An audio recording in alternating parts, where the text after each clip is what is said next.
Vous êtes le bienvenu à ces magazines Samuel Chevaux de ce mercredi 11 janvier 2023. Madame, messieurs, vous le savez très bien, nous nous approchons des élections de 2023. La convention démocratique du parti IDPS a déjà désigné Félix Antoine Tshisekedi Tshilombo comme candidat à l'élection de 2023. C'était au cours d'une session extraordinaire tenue à Kisantu. Nous sommes là au Congo central et on se pose la grande question, et surtout cette question est celle de savoir est-ce que l'UDPS désigne Tshisekedi simplement parce qu'il est membre de ce parti politique, ou l'UDPS désigne Tshisekedi parce qu'il a un bilan à défendre pour ces élections? Voilà la grande question qu'on va essayer de répondre au cours de cette émission. Également, comment reçoit le message, comment reçoit la déclaration du PPRD? Est-ce que le pouvoir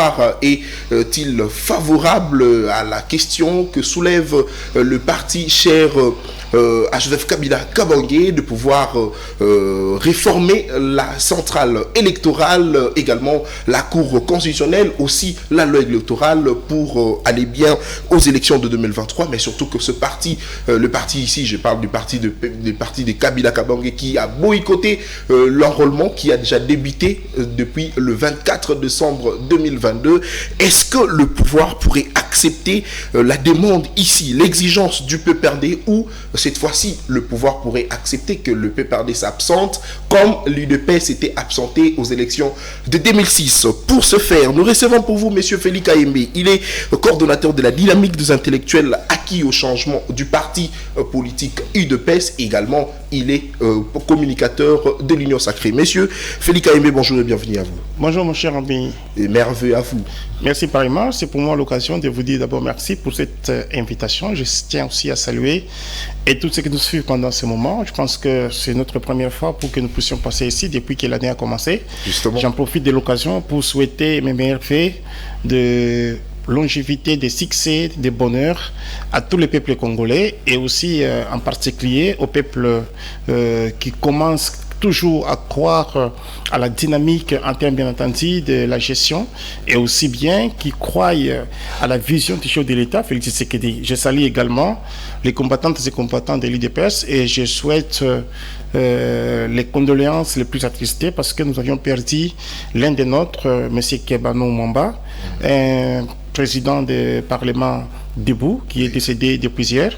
Nous souhaitons mes condoléances à l'IDPS et à nous-mêmes parce que c'est notre deuil et nous croyons certainement que nous allons passer une très bonne émission. Très bien, merci beaucoup. À la co-présentation, Madame Tania Moubadi. Bonjour Tania et bienvenue. Bonjour Nathan, merci. Bonjour Monsieur Félix Kayembe. Bonjour Madame Tania. Bonjour aux téléspectateurs de CML 13 Télévision, en particulier ceux de CML chez vous, et bienvenue encore de rester branchés devant vos postes téléviseurs pour suivre votre émission. Merci. Très bien, le plus de 143 82 62 66 531, c'est notre numéro. Écrivez-nous via WhatsApp. Nous allons répondre, nous allons lire vos messages au cours de cette émission. Alors, une heure d'échange avec monsieur Félix Kayembe sur la désignation de Félix Tshisekedi comme candidat à sa propre succession. Monsieur Félix Kayembe, vous étiez présent, j'ai vu les images, vous étiez à Kisantu, accompagné, vous étiez avec le secrétaire général, vous avez désigné Tshisekedi comme candidat à sa propre succession. Qu'est-ce qu'on peut retenir de cette session extraordinaire de votre parti à Kisantu? Merci beaucoup pour la question. Je tiens d'abord à dire qu'il y a eu des grandes résolutions qui sont sorties de la session extraordinaire que nous avions tenue à Kisantu. La CDP, qui est la convention démocratique du parti.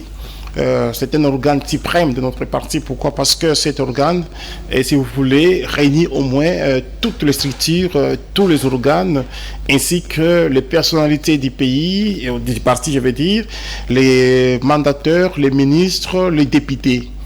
Et nous avons toujours à son article 30 de notre statut de l'IDPS, il est dit il y a des sessions extraordinaire et des sessions ordinaires. Mais cette fois-ci, c'était question, bien entendu, d'une session extraordinaire. Pourquoi? Parce qu'il avait fallu que nous puissions passer à la vitesse supérieure, celle de sortir des grandes résolutions. La première résolution, c'est de désigner d'abord Félix Tshisekedi comme candidat président de la République aux élections de 2023 et aussi bien présenter Augustin Kabouya comme secrétaire général qui est des pleins pouvoirs, qui jouit des pleins pouvoirs et qui gère les partis au quotidien, et aussi bien qui doit défendre les partis à tous les niveaux, et aussi, si vous voulez, engager les partis auprès des tierces personnes. Et donc, la première résolution, comme je le disais, nous avions désigné Félix Tshisekedi comme candidat président de la République aux élections de 2023, et donc c'est lui qui est notre ticket gagnant, c'est lui qui est notre cheval blanc. Nous croyons certainement que tous les peuples congolais, tous les gens de l'IDPS doivent soutenir Tshisekedi. Pourquoi? Parce que nous sommes dans une démocratie. Il ne fallait pas que nous puissions y aller comme cela, comme s'il n'y avait pas aucune organisation. Et donc, il avait fallu que nous puissions aller pour désigner Tshisekedi comme notre cheval blanc, comme notre ticket gagnant. Et la deuxième résolution, comme je l'ai dit ici, on a confié encore la responsabilité, on a renforcé les pouvoirs d'Augustin Kabouya comme secrétaire général du parti. Et donc, personne ne peut se présenter comme candidat président de la République au sein de l'IDPS. C'est une grande résolution, c'est une grande décision qui est prise. Personne ne peut refuser cela. Et la deuxième résolution, comme je l'ai dit, c'est de renforcer encore le pouvoir, si vous voulez, du secrétaire général Augustin Kabouya. Et donc, nous disons ici, nous sommes déjà prêts, nous nous organisons pour que nous puissions aller aux élections avec une seule candidature au sein de l'IDPS, qui est Félix Tshisekedi. Mais aussi, il faut dire, il n'est pas de l'IDPS, c'est un président de la République, il fait plus partie de l'IDPS.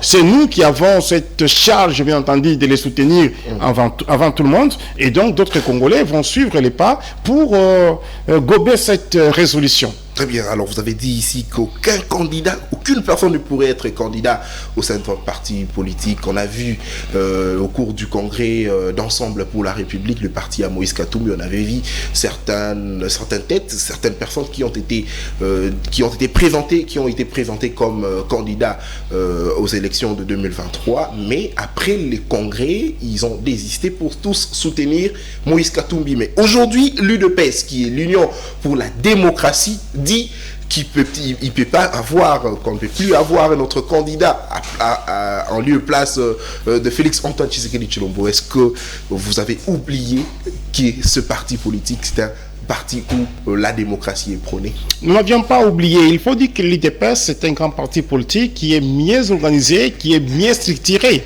Et donc, nous ne sommes pas allés à Kisantu comme ça. C'est le CDP la CDP, si vous voulez, qui nous a convoqués à Kisantu. Et quand nous sommes arrivés... La CDP qui est le parlement de votre parti. Qui est le parlement de notre parti. C'est une structure ou soit un organe suprême du parti. Pourquoi? Parce que au sein de la CDP, vous avez toutes les fédérations, vous avez toutes les sections, vous avez la présidence du parti, vous avez les mandateurs, vous avez les ministres, vous avez les députés. Donc comprenez que, et certaines personnalités de l'IDPS, comprenez que c'est une grande structure, c'est un grand organisme, qu'est-ce que je veux dire? Une grande organisation. Une grande organisation, un grand organe, voilà les termes. Et donc ici, il faut dire, il n'y a pas eu, bien entendu, une contradiction dans le sens de dire, moi je ne vais pas postuler ou l'autre doit postuler. Il y a eu un entendement commun où tous les cadres de l'IDPS se sont dit les tickets gagnants pour l'IDPS, c'est Félix Tshisekedi. Voilà pourquoi est-ce que nous avions présenté Félix Tshisekedi comme notre ticket gagnant. Il y a eu des discussions à l'interne, mais personne n'a dit moi je peux aller aux élections présidentielles. Vous savez, d'abord la question c'est de dire chaque personne a son bilan, que ce soit au niveau du parti, que ce soit au niveau du gouvernement, que ce soit au niveau des entreprises, et il faudrait à ce que vous puissiez d'abord peser le pour et le contre. Est-ce que vous pouvez être porteur de bonheur au niveau du parti ou soit au niveau du pays, et donc je ne vois pas personne qui peut refuser cette candidature, et il n'y a pas eu contestation. Si les gens n'étaient pas d'accord de la désignation de Félix Tshisekedi comme candidat président aux élections de 2023, et donc vous pouvez entendre aujourd'hui des contestations, mais comme il n'y a aucune contestation, tout le monde a accepté cela. Très bien. Alors monsieur Félix Kayembe, qu'est-ce que le parti fait pour réélire Félix Antoine Tshisekedi Tshilombo? Est-ce qu'il suffit simplement de désigner Tshisekedi comme candidat, ou également il suffit d'appeler simplement la population à voter massivement pour lui? Mais qu'est-ce que vous faites en interne? Parce qu'on a constaté ces derniers temps, il y a eu en tout cas de troubles au sein de votre parti politique. C'est vrai, vous avez renforcé le pouvoir d'Augustin Kabouya, mais qu'est-ce que vous faites concrètement pour réélire Tshisekedi? Il faut dire d'abord qu'il n'y a pas eu de trouble au sein de l'IDPS. Il y a eu tout simplement un malentendu où Papa Wakunda, qui était le patron, si vous voulez, le président de la CDP, qui avait déchi Augustin Kabouya comme secrétaire général. Et vous savez, l'article 30 de notre statut vous dit la CDP, c'est un organe suprême où toutes les structures, fédérations, personnalités, conseillers, ministres et autres font partie de cela. Et vous ne pouvez pas déchoir une autorité du parti dès lors que vous n'aviez pas encore réuni tous ces gens-là. Et le siège même de la CDP, c'est à la permanence de l'IDP, ce n'est pas ailleurs. Et lui-même a été déchu de ses fonctions depuis le 15 mars 2022. Ici, il faut le souligner. Il faut dire que nous avions déjà passé de l'autre côté. Voilà pourquoi la majorité de pairs de la CDP ont convoqué cette session extraordinaire et l'article 30 le dit comme cela. La question que je vais répondre par rapport à votre préoccupation, si vous voulez, comment est-ce que nous faisons pour que Tshisekedi soit réélu comme président de la République à sa propre succession? Nous avions commencé à travailler depuis l'aube des temps. Vous nous aviez vu à Kisantou, bien avant, vous nous aviez vu à Kisangani, vous nous aviez vu dans les Congo central, vous nous aviez vu à Lubumbashi, et aussi bien à Mbujima et ici à Kinshasa. Et nous continuons encore à redynamiser les partis sous le leadership éclairé du secrétaire général Augustin Kabouya. Et donc nous avions commencé à travailler depuis l'aube des temps d'abord pour redynamiser les partis. Vous savez, vous ne pouvez pas prétendre gagner les élections dès lors que vous n'avez pas la base, vous n'avez pas les peuples derrière vous. Nous avions commencé à travailler à cela. Et en dehors, bien entendu, du travail remarquable que le secrétaire général Augustin Kabouya est en train de faire avec d'autres personnes, nous qui sommes ses collaborateurs, il y a aussi les bilans de Félix Tshisekedi au sommet de l'État. Aujourd'hui, vous ne pouvez pas refuser que le pays va mieux qu'il y a 4 ans, qu'il y a 5 ans, qu'il y a 10 ans. Pourquoi? Parce que Tshisekedi a imprimé une gestion tout à fait orthodoxe au sommet de l'État. Et il y a quand même des retombées. C'est pour cela que nous disons, hormis notre travail de terrain que nous sommes en train de faire, c'est celui de la redynamisation du parti, et de l'autre côté, il y a aussi les bilans de Tshisekedi. D'où la question. Vous l'avez désigné simplement parce qu'il est, c'est vrai, il est président de la République, c'est vrai, mais il est issu de votre parti, ou vous l'avez désigné sur base d'un bilan qu'il peut présenter à la population congolaise? Écoutez, d'abord nous sommes partis par l'esprit ou la lettre de la Constitution de la République. La Constitution vous dit le mandat du chef de l'État est de 5 ans une fois renouvelable. Et nous croyons certainement que Tshisekedi est en train d'achever d'abord son premier mandat. Ça, c'est la première des choses. La deuxième des choses, c'est lui qui était le ticket gagnant de l'IDPS que nous avions présenté en 2018.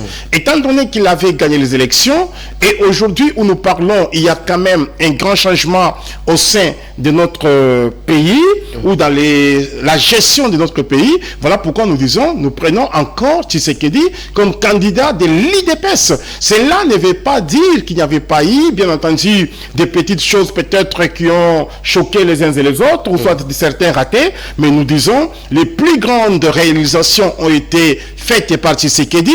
Quand vous regardez la gratuité de l'enseignement de l'école de base, l'article 43, nous allons revenir. Donc, je vais y venir pour le bilan. Nous disons, nous avions d'abord choisi désigner Tshisekedi, tout en respectant la Constitution de la République qui vous dit, le mandat du chef de l'État est de 5 ans, une seule fois renouvelable. Et deuxième des choses, la raison, on a vu que c'est lui qui peut rapporter encore du gibier dans la maison, c'est Tshisekedi. Voilà pourquoi est-ce que nous l'avions désigné. Très bien. Alors le plus 743 82 62 66 531, vos messages, nous les attendons. Alors monsieur Félix Kaimbe, vous avez dit que vous aviez désigné également Tshisekedi pour son bilan. Est-ce que nous pouvons, qu'est-ce que nous pouvons retenir du bilan de Tshisekedi, 4 ans déjà à la tête de ce pays? Ce que vous pouvez retenir du bilan de Tshisekedi, premièrement, nous avions 6 millions d'enfants qui ont retrouvé les chemins de l'école, qui n'étudient pas. La gratuité de l'enseignement de base, l'article 43. Deuxième chose, c'est que vous devez savoir du bilan de Tshisekedi, les Koulounako supprimer la vie ici, ces gens-là aujourd'hui sont insérés dans la société. Vous aviez vu à Kanyamakasese et ailleurs, on les appelle des bâtisseurs, ils sont en train de faire le champ et aussi bien de fabriquer les bancs et de construire les écoles. Troisième des choses, les billets d'avion qui coûtaient ici énormément cher, Tshisekedi a revu les prix à la baisse. Nous avions aujourd'hui les billets de 125 $135, nous avions les billets de $185. Quatrième chose, aujourd'hui où nous parlons, les budgets qui étaient à 4 milliards, nous sommes à 16 milliards 800. Ça, c'est Tshisekedi. Cinquième chose, il y a eu l'augmentation, bien entendu, de salaire des fonctionnaires à une hauteur de 45%. Sixième chose, venez à Mamaemo, je ne sais pas si vous êtes né ou si vous étiez né à Mamaemo, vous avez au moins un immeuble, un hôpital qui pousse là-bas, des 4 niveaux et d'autres locaux en train d'être rénovés. Septième chose, nous avons les passeports qui étaient à $250, aujourd'hui le passeport est à $98. Huitième chose, nous avons des routes qui sont en train d'être construites. Moi, j'étais émerveillé lorsque j'ai vu Félix Tshisekedi chez lui à Mupompa, où on a construit l'ISP, c'est que pour dire, les enfants de là, où mes frères et sœurs qui sont à Mupompa, ne doivent plus commencer à se déplacer pour aller à Mbujima et à Kinshasa, à Lubumbashi, s'il vous plaît, pour aller étudier. Deuxième chose, aujourd'hui, s'il vous plaît, parce que vous avez ouvert cette brèche, M. Félix Kayembe, il faudrait ici rappeler que le fonds destiné à la construction de l'université de Mbujimai aurait été détourné. Écoutez, ce que j'aime chez vous, très cher Nathan, vous êtes très intelligent, vous dites... ça aurait été détourné, vous mettez cela au conditionnel.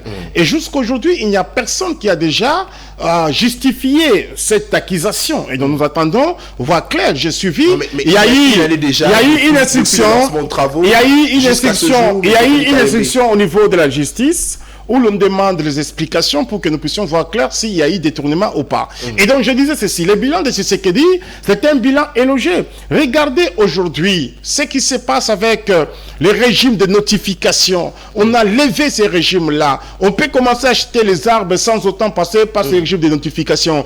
Aujourd'hui, où nous parlons, vous avez Moïse Katumbi qui est le tout premier bilan de Félix Tshisekedi parce que celui-ci était en exil forcé et Tshisekedi arrive au pouvoir, il lui a donné bien entendu la possibilité de rentrer au pays. Vous avez son droit le plus légitime, mais sous Kabila, ce n'était pas son droit le plus légitime. C'était devenu son droit le plus légitime sous Tshisekedi. Vous avez l'hôpital Sendoué rénové. Vous avez route Elengesa, terre jaune. Aujourd'hui, vous avez encore une usine d'eau potable de Lemba Imbu. Avant de venir ici, j'ai suivi comment est-ce qu'on a amené les transformateurs pour la chute de Kakobola, parce qu'il faut qu'il y ait du courant de ces côtés de Kikwit. Vous avez l'entreprise Transacademia. Pour la première fois que les étudiants puissent avoir aussi bien entendu un moyen de transport pour aller bien à l'école ou à l'université. Vous avez bien entendu les hommes de l'Inikin qui sont rénovés. Vous avez des routes par-ci par-là. Je me dis, Tshisekedi, c'est un produit fini de la population et il a donné le meilleur de lui-même. Lorsque vous avez un monsieur aujourd'hui qui redonne encore, bien entendu, l'espoir au peuple congolais. Regardez de l'autre côté l'UGF, le travail qu'il est en train de faire. Nous avons aujourd'hui l'UGF qui est en train de faire la patrouille financière et dans toutes les entreprises, au moins, il n'y a plus d'arriérés, il n'y a plus les problèmes de salaire. Et donc moi je me dis, Tshisekedi est en train de donner le meilleur de lui-même. Regardez même à l'est du pays, parlons de la diplomatie. Aujourd'hui, la communauté internationale a changé le langage. Rwanda, qui était victime hier de beaucoup de mensonges, de dire que c'est moi qui ai un petit pays, la communauté internationale commence à nous soutenir. Il y a des sanctions. Regardez, 18 millions d'euros qu'on devait donner au Rwanda. On a refusé par la Grande-Bretagne aujourd'hui. C'est Tshisekedi qui doit maintenant être affecté pour des raisons animateurs. Donc, voilà, donc j'ai dit, il y a quand même un grand changement aujourd'hui. Tshisekedi est celui qui a ressuscité l'espoir du peuple congolais. Regardez regardez les magistrats qui ont eu du travail. Regardez les NI qu'on a mécanisés. Et donc j'ai dit, Tshisekedi mérite encore un deuxième mandat, ce n'est pas de la campagne, et il doit être reconnu. Merci. Alors, M. Félix, nous devons donc retenir que M. Félix Tshisekedi est le seul à avoir le profil exact pour la présidentielle de 2023, d'où il a été désigné comme seul et unique candidat. Et je pense qu'aujourd'hui, nous ne pouvons pas parler du profil. Donc, nous parlons peut-être de la personne qui est porteuse d'espoir, porteuse, bien entendu, d'un bilan. Vous savez, on dit, on ne peut pas juger un maçon sans avoir regardé au pied du mur. Un maçon est jugé au pied du mur. Mais aujourd'hui, au sein de l'UDPS, les candidats Tshisekedi de 2018, président de la République aujourd'hui, a fait quand même beaucoup de choses. Voilà pourquoi nous disons il n'y a pas mieux que Tshisekedi. Voilà pourquoi est-ce que nous avions désigné Félix Tshisekedi comme candidat président de la République aux élections de 2023 et nous croyons certainement que celui-ci doit remporter les élections. Écoutez, s'il faut parler du profil, oui, Tshisekedi a le profil. Tshisekedi est celui qui a fait rayonner, bien entendu, les drapeaux de l'UDPS lorsqu'il était encore président de l'UDPS. Tshisekedi est celui qui a milité depuis l'aube des temps. Encore son père était vivant. Je connais Félix Tshisekedi. Nous disons aujourd'hui, c'est mieux que nous puissions désigner Félix Tshisekedi pour qu'il puisse être notre cheval gagnant, notre cheval blanc, notre ticket gagnant. Et nous croyons certainement que Tshisekedi doit faire. Regardez aujourd'hui les enfants qui étudient gratuitement. Regardez à l'est du pays comment est-ce que nous sommes en train de malmener M. Kagame. Regardez dans des camps de militaires comment est-ce qu'on a restauré encore des cantines. Regardez comment est-ce qu'on a construit les hôpitaux dans les camps des militaires. Regardez les routes. Et donc nous disons aujourd'hui Tshisekedi est consommable et nous les avions présentés comme cela. Et Bunagana continue d'être sous emprise alors que c'est ça l'année 2023 et justement l'année électorale.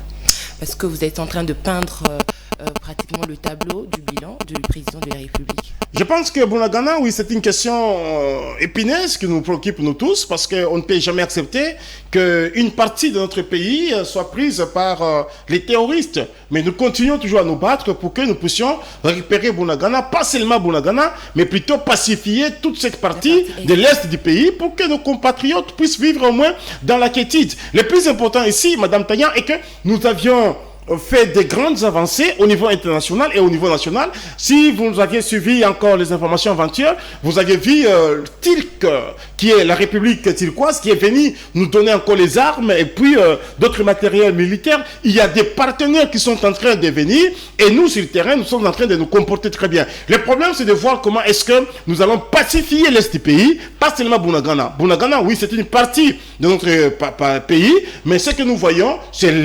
l'ensemble de l'Est du pays qui nous préoccupe plus et nous croyons certainement que c'est une histoire de temps, c'est une question de temps, ça ne doit plus trop traîner. Alors, parce qu'on parle du bilan de ces régimes, le PPRD qualifie justement ces régimes de dictatoriales, corrompus et tribalistes. C'est faux. Ce régime n'est pas tribaliste, ce régime n'est pas dictatorial.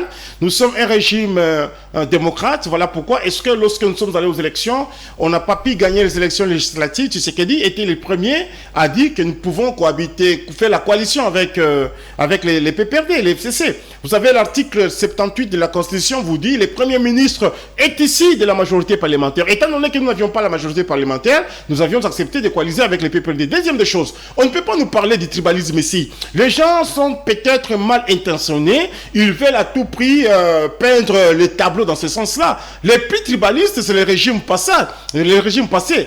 Nous avons comme Premier ministre Sama Lokonde, il n'est pas de l'espace de Tshisekedi. Nous avons le président de l'Assemblée nationale, il n'est pas de l'espace Grand Kassai. Nous avons le président du Sénat, il n'est pas de l'espace Grand Kassai. Nous avons le chef d'état-major général, il n'est pas de l'espace Grand Kassai. Nous avons le directeur du cabinet du président de la République, il n'est pas de l'espace Grand Kassai. Et donc je pense que lorsqu'il faut parler, il faut d'abord voir ce qui se passe. Mais autrefois, vous aviez le premier ministre qui était de l'espace Swahiliphone, vous aviez le président de la Cour constitutionnelle qui était de l'espace Swahiliphone, vous aviez le gouverneur de la Banque centrale qui était de l'espace Swahiliphone, vous aviez l'inspecteur général de la police qui était de l'espace Swahiliphone, vous avez... Donc je pense que tout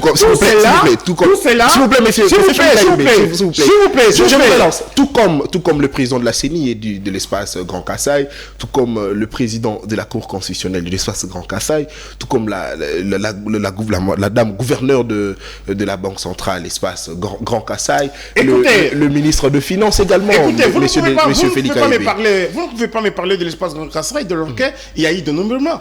Nous sommes aujourd'hui à 26 provinces. Moi, je ne suis pas du Kassai oriental, je suis de l'Omami. C'est que pour dire, lorsqu'il y a la répartition, bien entendu, des postes, il faut que moi, de l'Omami, que je puisse aussi me retrouver. Il y a les Kassai centrales, il y a le Sankourou. Il y a les Kassai orientales chez moi. Kassai oriental chez vous, à Chilengui, je crois. Oui. Donc, je pense que vous ne pouvez pas parler, bien entendu, de l'espace Grand Kassai comme si c'était les Kassai dans son ensemble, comme on avait le Kassai oriental et le Kassai occidental. Aujourd'hui, les choses ont changé. Donc, vous devez comprendre cela. Mais c'est là, bien avant, il y avait cette politique où on avait tout politisé, on avait tout tribalisé. Tshisekedi n'est pas tribaliste. D'ailleurs, sa femme n'est pas du Kassai. Est-ce que vous estimez que ce régime, c'est vraiment le régime du changement comme il le prône? C'était un régime de changement parce qu'aujourd'hui, vous-même, vous êtes le tout premier bilan de Tshisekedi. Oh. Expliquez-vous. Madame Tania, bilan de Tshisekedi. Oui, Madame Tania, le bilan de Tshisekedi. Depuis que Tshisekedi est au pouvoir, aviez-vous déjà appris qu'on a fermé une chaîne de télévision? J'ai appris que 2 journalistes ont été arrêtés. Je vous parle d'une chaîne de télévision fermée. Du signal à retirer. Vous devenez calme, hein? Non. Donc vous êtes le bilan de Tshisekedi. Non. Mais écoutez, acceptez également qu'il y a eu des journalistes un arrêtés. journaliste, Acceptez qu'il y a eu des journalistes arrêtés. nous parlons des choses différentes. Moi, j'ai dit, vous êtes du les coup, tout... je ne fais pas partie de son bilan parce que moi, je me classe comme journaliste. Très bien. Madame Tania... Également, elle est journaliste d'une entreprise privée. Madame Tania... Et non de la RTNC. Ah, ok. Qui est une entreprise publique. La RTV, là, confirmé, c'était public, hein? Non, parce que vous dites qu'elle est le bilan de Tshisekedi. Écoutez, je disais ceci. Madame Tania, vous êtes le bilan de Tshisekedi, dites oui. Pourquoi? C'est pour la première fois où vous avez un président de la République qu'on n'a jamais fermé une chaîne de télévision, qu'on n'a jamais retiré le signal d'une chaîne de télévision. C'est que pour dire, vous étant journaliste, vous êtes le tout premier bilan de Tshisekedi. Vous ne pouvez pas me dire le contraire. Mais si vous me dites maintenant qu'il y a eu des journalistes qui ont été arrêtés, je dis oui. Les journalistes ne sont pas au-dessus de la loi. Nous sommes tous justiciables. Lorsque vous freinez à la loi, eh bien, vous êtes justifiable devant la loi. Mais ce qui est vrai est que vous, les journalistes, privés et publics, vous êtes les bilans de Tshisekedi. Alors, on va revenir sur la session. Merci de la conviction. Je ne suis pas convaincue. On va revenir sur la session extraordinaire de la CEDP. Moi, j'aimerais savoir s'il y avait d'autres grandes décisions qui ont été prises, outre la désignation de Félix Tshisekedi à la présidentielle de 2023 et également la reconduction d'Augustin Kabouya comme secrétaire général. Tout à fait, il y a eu des grandes décisions qui ont été prises ou résolutions qui ont été levées parce qu'il fallait d'abord que nous puissions nous prononcer, nous, de l'IDPS, étant donné que la CDP, c'était un organe suprême du parti qui réunit au moins tout le monde au sein de cet organe. Eh bien, il fallait que nous puissions nous prononcer. La première résolution, c'était celle de désigner Tshisekedi comme candidat président. Deuxième résolution, c'était de renforcer les pouvoirs d'Augustin Kabouya. Donc, à Kisantou, nous étions, il n'y a eu que 2 grandes résolutions. Et il faut dire que c'était une session extraordinaire où il ne fallait pas que nous puissions traiter de beaucoup de choses. Pour nous, ce qui était préoccupant, si vous voulez, c'était de désigner Tshisekedi comme candidat président de la République. Et le secrétaire. Et aussi, le secrétaire général, renforcer son pouvoir. Okay. C'est là, c'était pour mettre d'abord les fils et filles d'accord au sein de l'IDPS et mettre fin aux désordres que nous avions connus la fois passée. C'est que pour dire, personne aujourd'hui ne peut se soulever pour dire je suis candidat président de la République au sein de l'IDPS. Personne ne peut se soulever aujourd'hui pour dire c'est moi qui est le secrétaire général de l'IDPS si ce n'est que Augustin Kabouya. C'est là, c'était juste pour fixer les esprits et que nous puissions garder nous tous dans une même direction. Très bien, merci Monsieur Félix Kayembe.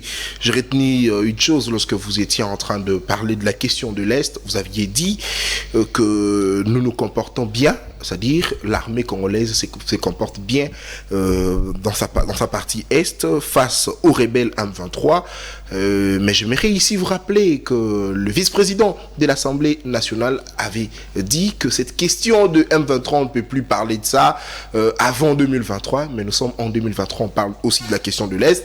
J'aimerais également vous poser la deuxième question, celle de savoir, Monsieur Félix Kayembe, aujourd'hui, l'EAC, c'est quoi en tout cas son intérêt justement aux côtés de nos FRDC? Surtout qu'il faut rappeler que c'est le général de l'armée kenyane qui commande toutes ces troupes de l'EAC. Est-ce que vous pensez que ce travail, depuis qu'ils sont dans cette partie de l'Est, ils font bien leur travail? C'est quoi l'intérêt? Est-ce qu'on peut compter sur eux pour bel et bien finir ce problème qui gangrène notre partie de l'Est? Premièrement, je vais répondre à la question que vous aviez posée. Le vice-premier président de l'Assemblée nationale avait dit qu'on ne doit pas arriver en 2023 sans que nous n'allons plus parler de la guerre de l'Est. Vous savez, nous sommes au deux fronts. Nous sommes au front diplomatique et aussi nous sommes au front militaire.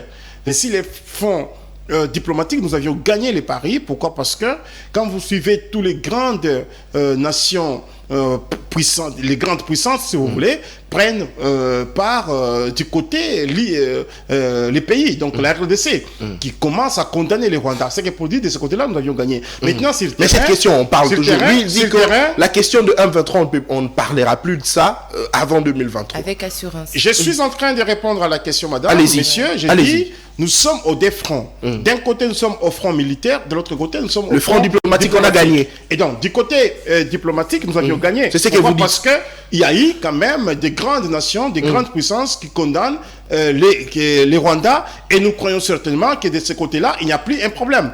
Deuxième chose, sur le terrain, nous sommes en train de nous comporter bien. Pourquoi? Parce qu'il y a des terroristes qui sont capturés, il y a des Rwandais qui sont capturés, les M23, et nous croyons certainement que nous allons arriver jusqu'à la fin de cette guerre. Bon, quand vous posez la question par rapport à l'EAC, bon, écoutez, c'est une organisation qui est sur le sol congolais. Nous sommes en train de croire à leur sincérité, et nous croyons certainement que nous allons trouver une solution par rapport à ça. D'autant plus que les généraux avec Chiwewe ont été reçus par le président de la République, et aujourd'hui, il y a encore le chef d'état-major général Christian Chiwewe qui est à Goma pour voir au moins l'effectivité sur le terrain, l'évaluation des opérations. Je pense que nous sommes en train de travailler sans problème. De ce côté-là, il ne faut pas que nous puissions nous poser beaucoup de questions. Vous savez, la guerre, lorsqu'elle commence, on ne sait pas quand est-ce qu'on va la terminer. Surtout que c'est une guerre au moins à symétrie variable où il y a beaucoup d'infiltrés, que ce soit à l'interne tout comme à l'externe. Et donc, c'est un travail où ça demande à ce que tous les Congolais puissent s'impliquer pour que nous arrivions à trouver une solution par rapport à cela.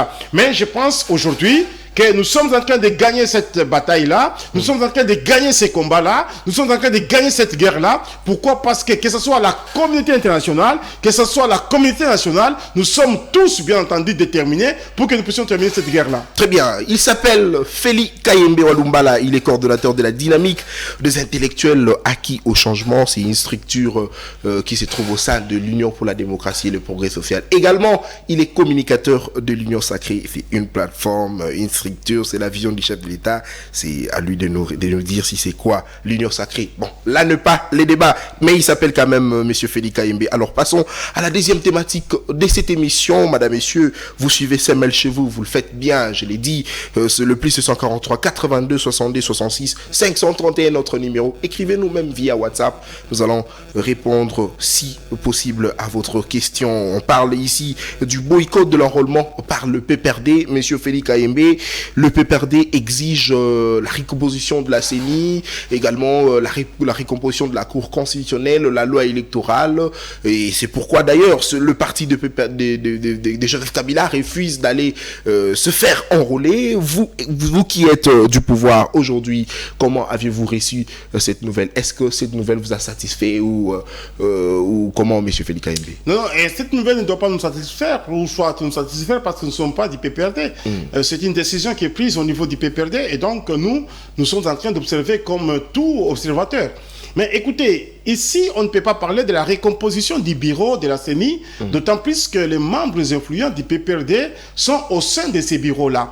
Lorsque vous regardez les tout premiers vice-présidents de la CENI, le premier vice-président de la CENI, c'est Didier Manara, qui est du PPRD. Lorsque et vous le PPRD, s'il vous plaît, le PPRD dit que Didier Manara a été révoqué de ce parti. C'est faux et il est la première personne à être révoquée. La certitude, c'est celle du secrétaire national en charge de la communication, monsieur Jean-Serge Tchibin, que je salue en passant. Il nous a dit ici sur ce plateau hier que Didier Manara a été révoqué du PPRD, avant même sa nomination. Je pense qu'on sait comment est-ce que la politique fonctionne. Nous savons bien que Didier Manara, c'est lui qui est les représentants ou les délégués du PPRD. Il ne faut pas que vous puissiez commencer à fuir les élections et commencer aussi à mentir au peuple congolais. Le PPRD fuit l'élection. Le PPRD est en train de fuir les élections. Pourquoi? Parce que le PPRD aujourd'hui est impopulaire. Voilà pourquoi est-ce que le PPRD ne veut plus aller aux élections.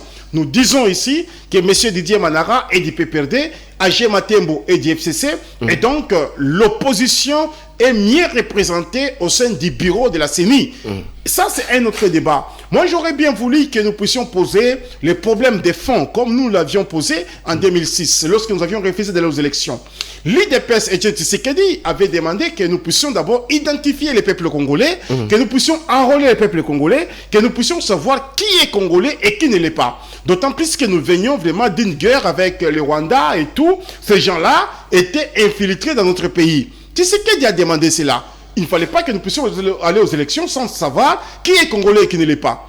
Et lorsqu'on n'a pas écouté cette voix de la sagesse, Tshisekedi a dit, ce sont les élections bâclées, et donc moi je ne m'en irai pas. Pourquoi? Parce qu'on doit aller aux élections avec les étrangers.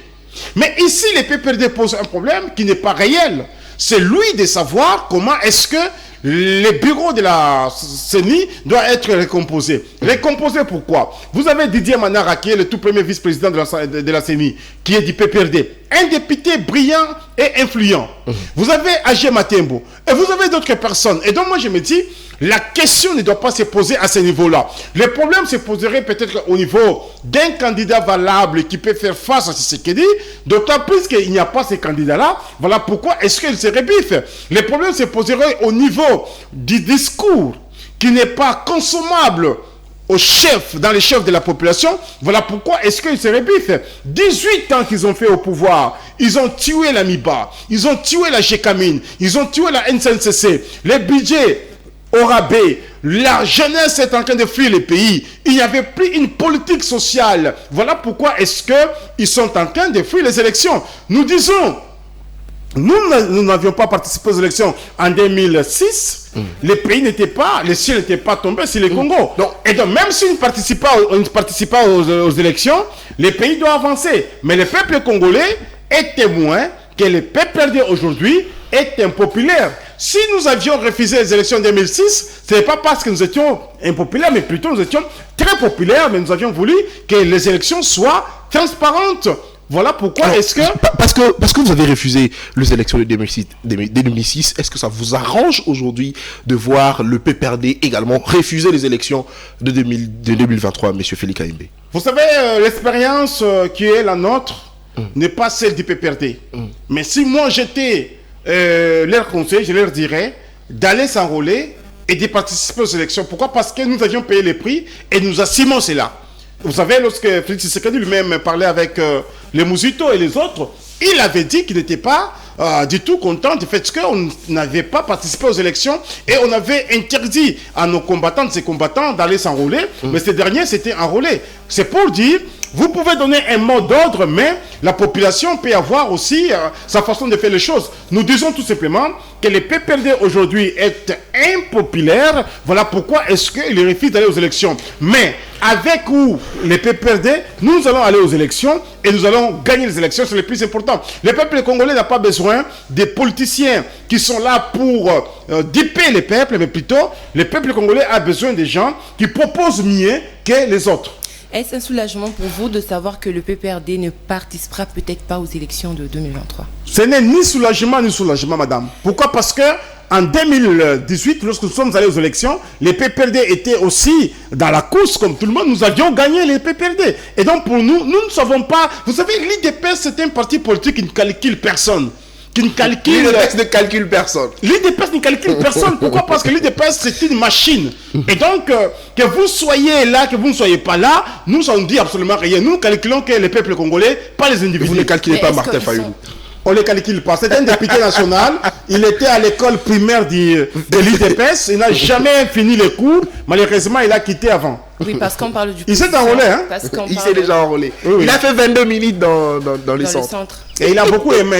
Il a même félicité le processus. Il a plutôt déploré la carte qui lui a été brandie. Là aussi, c'est un autre problème, madame. Vous savez, la carte d'électeur, ce n'est pas une carte que nous allons rester avec.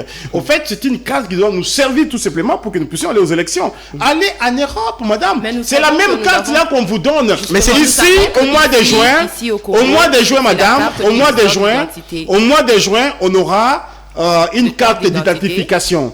Et donc, je ne pense pas comment est-ce que nous allons nous en tenir à la carte qu'on doit utiliser juste pour les élections. Du côté de la carte d'électeur.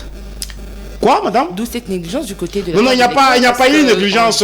J'ai beaucoup aimé Martin Bacolé, le champion, le boxeur, a pris sa carte avec la carte qu'il a eue en Europe, il a montré, il n'y a aucune différence. Écoutez, ne donnez pas beaucoup de moyens, beaucoup d'avantages aux choses qui vont passer, mais plutôt ce qui doit être faisable et puis louable et qui doit rester, c'est seulement la carte d'identification, c'est le plus important. Est-ce que le PPRD est en mesure d'exiger quoi que ce soit de ce régime, parlant du processus électoral? Les PPRD, bon, écoutez, ils peuvent exiger, mais que ce soit des bonnes exigences. Ce sont les Congolais, ce sont les patriotes, ce sont nos partenaires. Ils peuvent émettre un avis. Mais ce que nous n'aimons pas, c'est de politiser tout. Ils ont les représentants au niveau du bureau de la CENI, mais ils commencent à dire qu'ils n'en ont pas. Ils doivent partir sur des pistes quand même acceptables, que non, des pistes qui ne sont pas acceptables. Ce sont des gens qui sont déjà fatigués de la politique. Ce sont des gens qui n'ont rien à proposer encore au peuple congolais. Ce sont des gens qui voient que leur bilan est mitigé, que ce soit dans l'opposition, que ce soit pendant qu'ils étaient aux affaires, et donc ils disent, écoutez, si nous allons comme ça, nous allons encore perdre les élections, mieux vaudrait que nous puissions nous rebiffer. Mais écoutez, je pense que les peuples congolais n'est plus ces peuples-là qu'on avait menti il y a 50 ans, 60 ans, ces peuples est réveillé. Nous connaissons de quel côté où le bonheur du Congo bouge, le bonheur du Congo bouge du côté de Félix Tshisekedi. Et donc, leurs préalables ne seront pas pris en compte? Les préalables, madame, lorsque ce ne sont pas des préalables, madame. Vous avez Didier Manara, il lui demande quoi? Moi, j'aurais bien voulu qu'il puisse proposer autre chose que ça. Et s'agissant de la loi électorale? La loi électorale est conforme, madame. Il n'y a pas eu bavure. Il n'y a pas eu de choses qui ne tiennent pas debout. On a respecté tout. Et d'ailleurs, madame, vous ne pouvez pas nous poser, nous, les problèmes de la CENI. Nous ne sommes pas de la CENI. La CENI, c'est une institution indépendante. C'est l'œuvre de la société civile. C'est l'œuvre des confessions religieuses. Et donc, moi, je pense qu'à ce niveau-là, ça ne pose pas de problème. Nous demandons tout simplement que les PPRD puissent mettre quand même de l'eau dans son vin. S'il faut qu'ils aillent aux élections, tant pis. S'il faut qu'il puisse rester, tant pis.